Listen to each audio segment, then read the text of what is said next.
J'aurais aimé, mais c'était peut-être un peu plus tôt, au début du siècle.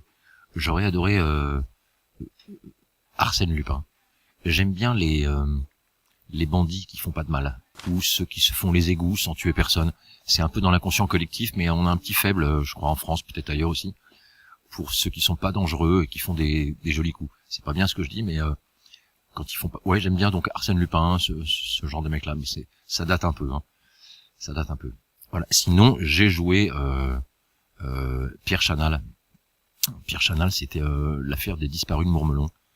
C'est un adjudant qui est accusé parce que comme il s'est suicidé, on n'a jamais prouvé qu'il était coupable, mais qui est accusé d'avoir fait disparaître une dizaine de jeunes appelés après les avoir triturés dans tous les sens. J'essaie de rester poli sans donner trop de détails, mais ce gars allait vraiment vraiment loin. Et donc on m'a choisi, je sais pas si c'est à cause de la gentillesse de mon visage, pour jouer ce personnage, et c'était très intéressant à faire, pas si simple mais très intéressant. Maintenant, je trouve qu'aujourd'hui, c'est vachement plus dur quelque part d'être gangster. Je veux dire, la police scientifique, l'ADN, les machins, tout ça, enfin, ça devient très très dur de pas laisser de traces, hein.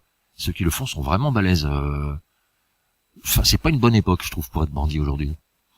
Je trouve que la police, j'allais dire les flics, mais ils ont repris de l'avance, ils avaient du retard. Je pense qu'ils ont repris un peu d'avance. Et c'est comme ceux qui ouvraient les serrures avant, il y a des nouvelles serrures qui ont été mises, ils n'y arrivaient plus. C'est chaque fois le jeu de je monte d'un cran. Et là, j'ai l'impression que les flics sont pas mal achalandés en technique pour retrouver... ça devient dur d'échapper au système.